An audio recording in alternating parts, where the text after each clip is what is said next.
బాధ్యత లేని వ్యక్తులు ఎవరైతే ఉన్నారో వారందరూ కూడా ఖచ్చితంగా క్షమాపణ చెప్పాలి. ఎవరైతే విద్యార్థులకు సంబంధించి యువతకు సంబంధించినట్టు చేసినటువంటి ఈ విరోచిత పోరాటం కావచ్చు, నిరసన కార్యక్రమాలకు వ్యతిరేకంగా చేశారో వారందరూ కూడా క్షమాపణ చెప్పాలి. ఇది ఇక్కడితో అయిపోలేదు. ఎవరైతే నీట్ పరీక్షకు సంబంధించిన పేపర్ లీకేజ్ చేశారో వారందరికీ కఠినమైనటువంటి శిక్షలు పడాల్సినటువంటి అవసరం కూడా ఉంది. రాహుల్ గాంధీ విరోచిత పోరాటం కూడా దీనికి కారణం. ఏదైతే ఒకవైపు విద్యార్థులపై యువతపై దాడి జరుగుతున్నటువంటి సమయంలో రాహుల్ గాంధీ చేసినటువంటి పోరాటం ఏదైతే ఉందో, ప్రధాని ఇంటి ముందుకు వెళ్ళి ఏదైతే నిరసన చేశారు, ధర్నా చేశారు. సో ఈ అన్నీ కలిసి వచ్చి ఏదైతే విరోచిత పోరాటం అటు యువతకు మద్దతుగా కాంగ్రెస్ పార్టీ రాహుల్ గాంధీ చేసినటువంటి పోరాటం ఫలితంగానే ఈరోజు ధర్మేంద్ర ప్రధాన్ రాజీనామా చేశారు. సో ఈ రాజీనామాతోనే అయిపోలేదు. ఖచ్చితంగా మిగతా వాళ్ళకి శిక్ష పడాలి. ఎవరైతే తప్పుగా మాట్లాడారో వారందరూ కూడా క్షమాపణ చెప్పాల్సినటువంటి అవసరం ఉందని చెప్పి కూడా కాంగ్రెస్ పార్టీకి సంబంధించిన నేతలు కూడా డిమాండ్ చేస్తున్నారు. జమీమా, అయితే అజీం, ఇప్పుడు ఉన్నటువంటి పరిస్థితిలో విద్యాశాఖ మంత్రిగా ఉన్న ధర్మేంద్ర ప్రధాన్ రాజీనామా చేయడం పట్ల సర్వత్రా హర్షం వ్యక్తం అవుతోంది. అది పక్కన పెడితే ఇప్పుడు మరి ఎవరిని ఎంచుకునే అవకాశం కనిపిస్తోంది? ఎవరైనా క్యాండిడేట్ల పేర్లు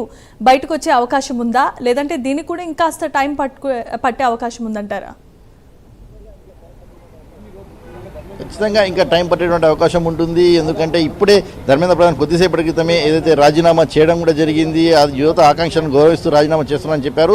తీవ్రమైనటువంటి ఒత్తిడి కూడా అటు కేంద్ర ప్రభుత్వంపై, ధర్మేంద్ర ప్రధాన్పై కూడా ఉందని కూడా మనం చాలా స్పష్టంగా చెప్పుకోవచ్చు. ఎందుకంటే వివిధ రంగాలకు చెందినటువంటి క్రీడా రంగం కావచ్చు, ఫిలిం ఇండస్ట్రీకి సంబంధించిన వారు కావచ్చు, వివిధ రంగాలకు సంబంధించిన వారు అందరూ కూడా యువతకు పెద్ద ఎత్తున మద్దతు తెలిపారు, పోస్టులు చేశారు. సో ఖచ్చితంగా ఏదైతే యువతకు అండగా నిలవాలని చెప్పి కూడా కోరడం కూడా జరిగింది. మరోవైపు విద్యార్థులపై జరిగిన దాడి ఏదైతే ఉందో, దాడికి సంబంధించిన అంశంపై కూడా అందరూ కూడా ఏదైతే తీవ్రంగా ఖండించడం జరిగింది. ఒకవైపు రాహుల్ గాంధీ చేస్తున్నటువంటి పోరాటం మనం చూసాం. ఏదైతే ప్రధాని ఇంటి ముందు పోరాటం చేశారు, సో ధర్నా చేశారు, ఆ టైంలో అరెస్టు చేయడం జరిగింది. దీంతో కాంగ్రెస్ పార్టీ కూడా 4 రోజుల నుంచి వరుసగా కూడా ఏదైతే కార్యక్రమాలు చేసుకుంటూ వచ్చింది. మండే రోజు మహాధర్నా కార్యక్రమాన్ని కూడా పెట్టింది. సో బీజేపీ దీనికి సంబంధించి ఇంకా ఎలాంటి నిర్ణయం తీసుకుంది, ఎలా ముందుకు వెళ్తుందని చూడాల్సి ఉంటుంది. ఒకవైపు ఆర్ఎస్ఎస్ కూడా దీనికి సంబంధించి కొన్నిసార్లు తలొగ్గాలి, ఏదైతే అప్ అండ్ డౌన్స్ ఉంటాయి చూసుకోవాల్సిన అవసరం ఉందని చెప్పి కూడా ఏదైతే ప్రభుత్వానికి సూచనలు చేసినట్టు కూడా తెలుస్తుంది. సో ఇలా అన్ని వర్గాలు, అన్ని రంగాలకు సంబంధించిన వారు పూర్తి స్థాయిలో కూడా యువతకు ఏదైతే సీజేపీ పార్టీకి మద్దతుగా నిలవడం, అలాగే కాంగ్రెస్ పార్టీ లోక్సభ ప్రతిపక్ష నేత రాహుల్ గాంధీ మద్దతుగా నిలిచి వారి కోసం పోరాటం చేయడం,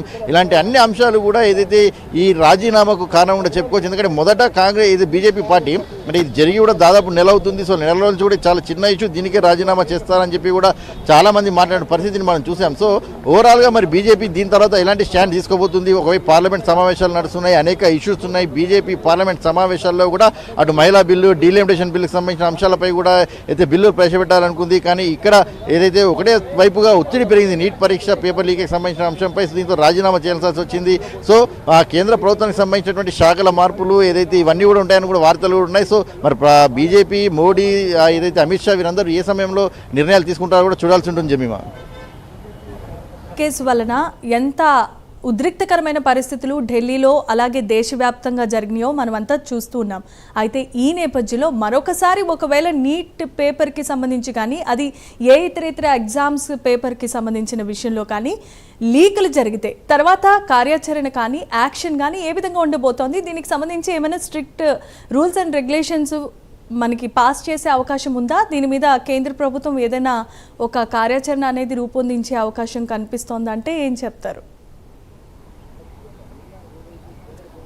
ఖచ్చితంగా నిన్న ఏదైతే కేంద్ర ప్రభుత్వం క్యాబినెట్లో కూడా ఒక కీలకమైనటువంటి నిర్ణయం తీసుకుంది. ఇక నుంచి పేపర్ లీకేజీలు జరిగినట్టయితే, పేపర్ లీకేజీలు జరిగిన దానికి ఒక ఫాస్ట్ ట్రాక్ కోర్టును కూడా ఏర్పాటు చేశారు. 3 నెలల లోపే దానికి సంబంధించినటువంటి చర్యలు తీసుకోవాలని చెప్పి కూడా ఏదైతే బిల్లులు కూడా పాస్ చేయడం కూడా జరిగింది. అలాగే క్యాబినెట్లో కూడా ఏదైతే ఆమోదం కూడా తీసుకున్నారు. పేపర్ లీకేజ్ జరిగినటువంటి వ్యక్తి, పేపర్ లీకేజ్కి పాల్పడినటువంటి వ్యక్తికి ఏదైతే 10 కోట్ల జరిమానా వేస్తూ తగిన శిక్ష కూడా ఉంటుందని చెప్పి కూడా చాలా స్పష్టంగా ఏదైతే కేంద్ర ప్రభుత్వం నిన్న ఒక నిర్ణయం కూడా తీసుకోవడం జరిగింది. ఏదైతే ఈ వరుసగా పేపర్ లీకేజ్లు జరుగుతున్న క్రమం ఏదైతే ఉందో, విద్యార్థుల భవిష్యత్తు, యువత భవిష్యత్తు, యువత ఆందోళన, అనేక మంది పేద, బడుగు, బలహీన వర్గాలకు సంబంధించిన విద్యార్థులు ఆ తల్లిదండ్రులు ఆందోళన చెందుతున్నటువంటి నేపథ్యంలో ఇలాంటివి జరగడం వల్ల అనేక నష్టం జరిగేటువంటి ప్రమాదం ఉంది, అనేక విద్యార్థులు చనిపోయేటువంటి ప్రమాదం ఉంది, అనేక మంది విద్యార్థులు, పేద, బడుగు, బలహీనకు సంబంధించిన విద్యార్థులు విద్యను నష్టపోయే అవకాశం ఉంటుంది. కాబట్టి ఇలాంటివి జరగకుండా ఉండడానికి ప్రభుత్వం ఏదైతే కేంద్ర ప్రభుత్వం ఒక నిర్ణయం తీసుకుంది, దానికి సంబంధించి ఒక ఫాస్ట్ ట్రాక్ కోర్టును కూడా ఏర్పాటు చేసింది. పేపర్ లీకేజ్ జరిగినటువంటి 3 నెలల్లోనే దీనికి సంబంధించినటువంటి చర్యలు తీసుకోవాలని చెప్పి, అలాగే జరిమానా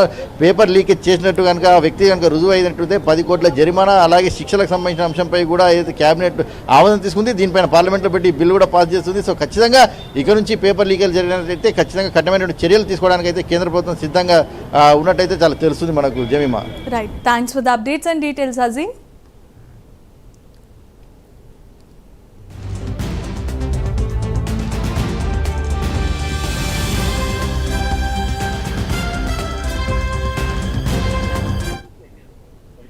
బులెటిన్లో షార్ట్ బ్రేక్ తీసుకుందాం. Stay with us.